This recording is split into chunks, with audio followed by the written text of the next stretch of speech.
Envy is the thief of joy. Everybody, I think, wants to be happy in this life. I think we're not here to be miserable. We're here, even in the U.S., we talk in our founding documents, the pursuit of happiness. What are the things that are going to bring our life uneasiness and problems? Randy and I are here to talk about a parable that Jesus put out about a landowner who hires people. And the issue is that he hires all of these people, but at different times of the day. Some people really make things work on this vineyard, and other people do very little because they're hired later. Here's the problem. They all get paid the same. This causes an uproar. Now, this is one of my favorite parables. It's one of Randy's favorite. Randy, just tell us, why were you intrigued with this parable here? A parable is a story that Jesus tells. Well, I think it hits right into our basic human nature. We think that there's some measure of what we do, we ought to get something in return.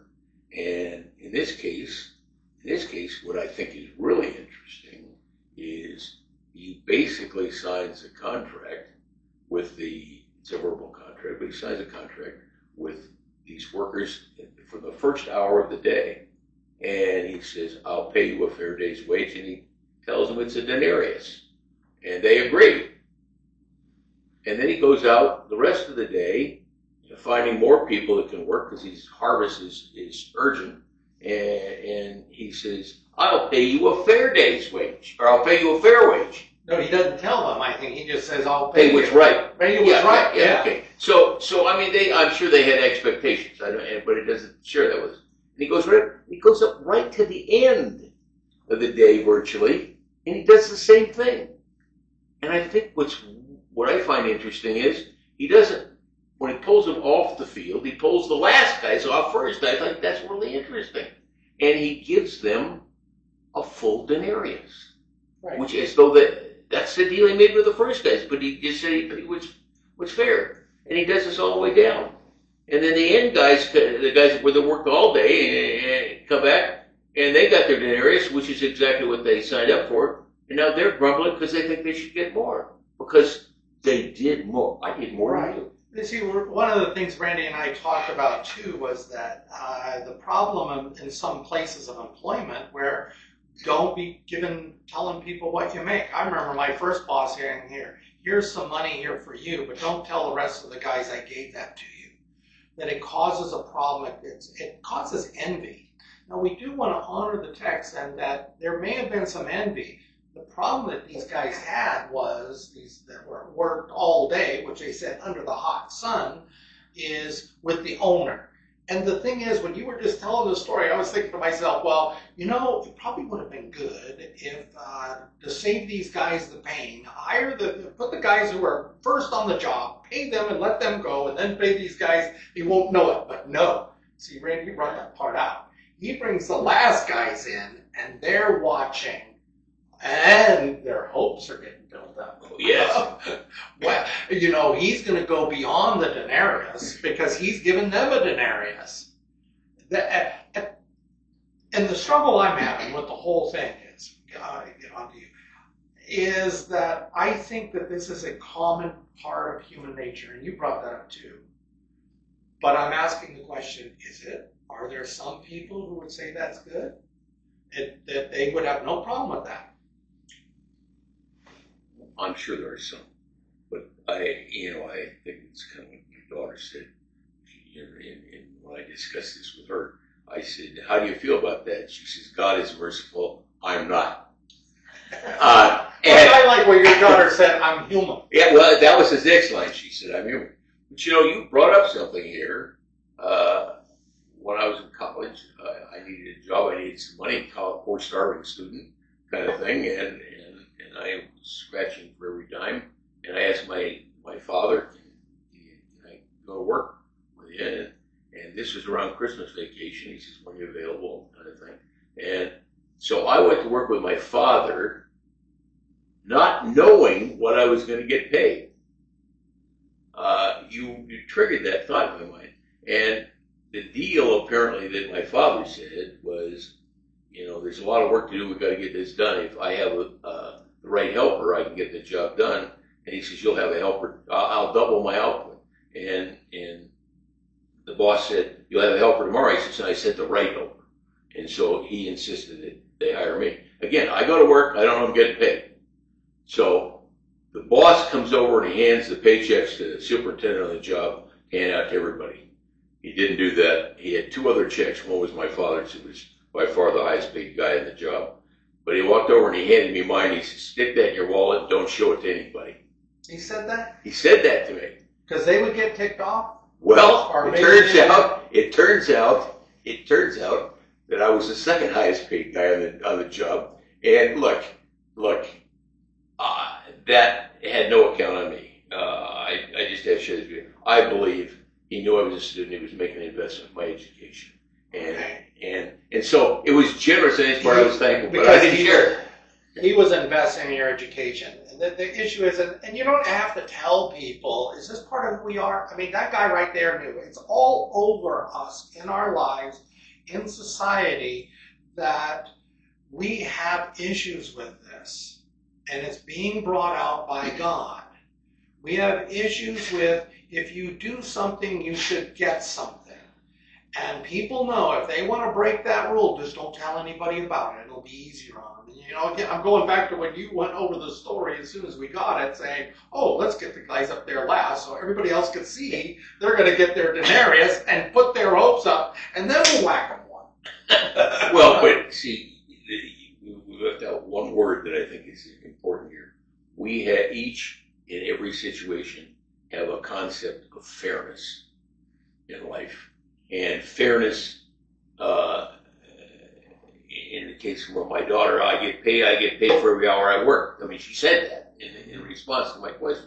And I think you hit it on the head when the guys who were pulling off the field last, who were also the first on, who saw what was happening. I don't think they registered that the first guys and the second guys and the third guys and the fourth guys all got the same. But they built an anticipation in their own mind.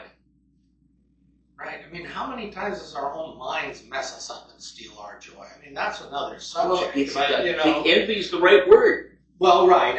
But at the same time, where is it? If the person who has the money is the power. Some people would say, oh, the golden rule, who has the gold makes the rules. And basically he says that here. I'm the owner. And he says, you got a problem with what I'm paying you, then you got a problem with you agreed to it, and the other thing is, maybe you have a problem with me because I'm generous. So he's getting into this guy's face with law. This is my right to give these people all what I choose to give them as a generous man. That causes problems. Who gets what? Can cause problems in life. And we like to believe that life is fair and equitable, and I think we like to believe, our hope is, you go to work, you get a paycheck. You do the right things in your life, and by the way, invest in your 401k, and life should be okay for you, but the rules of life are not necessarily there. I mean, and that's where the struggle here is. But, you know, is that the message that we really ought to be getting here, that, you know, life isn't fair, and Thank you. Well, right. I mean, you're right. I mean, that's what it is. I mean, at its core, we believe if we do something, we should get fair. And fair, how do you measure fair? You measure it against what somebody else got. And then that's where the problem comes. And there's envy there in terms of, I mean, maybe they were envious later. So how could you guys? You didn't do nothing. You see all those grapes over there? We're the ones who made that happen. You guys show up last minute and you get all this. You know, and this is not, and that's not fair. I mean, the direction didn't go there. It went towards the guy who was giving out the paychecks. And I think that's interesting. That they didn't seem unhappy with other people, and but they weren't happy with the boss. I mean, they weren't happy. I mean, you know, Cindy's here. She says that their joy was stolen. I mean, they surrendered their joy because of what was going on with that boss, and they wanted, you know, They wanted their compensation to be greater. Maybe they started out dreams, Randy, of, oh, we're going to go out and buy this now. Look at these guys got. Wait till it's our turn. And then what happens? Disappointment. They stole my joy. They stole my joy, but who really stole whose joy? Oh, right. Their what minds stole your joy? Their minds, their joy was stolen by what was in their minds. I think the opening comment about envy. I had built up these anticipations, and it came out of envy and greed and all those kinds of things. I was going to get more, but I don't think that's what Jesus was trying to say when he shared this parable. I think we need to not forget that. Well, right, and I think that's where really the whole thing is going. And that for us as human beings, this is what I would say, Randy, you take your turn. Love to hear your turn. But that if you do something, you should get something. That's what we work from, the framework of how we learn to work this life. God is giving us another framework. God is giving one of free grace, free love. Some would say the best way to live is God owes me nothing. Everything I have is a gift from him. And there's the joy. And I think, too, could a person like these guys who grumble get to a place in their life saying, I am so happy about this. He gave these guys a denarius. And they didn't have to be here. I'm so happy for them, this generous guy. And I really admire that generous guy. Yeah, I agreed to take the denarius. I'll take it. And that's good enough for me. Yeah, those grapes are all over there. I'm glad we all pitched in. You guys didn't do as much, but that's fine. That's fine. Well, what did the first guys off the field think? They must have been overjoyed. Sure, And I think all of them coming off until the last, but all of them should have been pretty well overjoyed because they got more than they had a reasonable right to expect. Right. Now, we could do some speculation. I'm with you, because I think that you are right. Even though they were not told up front, you're going to get a denarius for your 2 hours under the sun here working, they got this. And you said earlier, Randy, that it's a denarius is a good day's wage, a fair day's wage, and they got this, and what a great deal that is. But again, let's go back to what I would say is the key here, is who is God of this world? God of this world is a God who gives freely, who gives generously. And I think most of us, we don't need to say it, even though emotionally we can't always get it, of course. And I didn't want Randy to say it, but now I want to say it. Life's not fair. Well, God loves people how he wants to love people. But now I'll throw in this one from Matthew 28. Get to the end. God loves the whole world. And that God can bring us joy and love, whether we're a 1 denarius all-day worker or we are a 2-hour denarius worker. And he provided, in this case, provided for each and every one of them fairly, even if we didn't think so.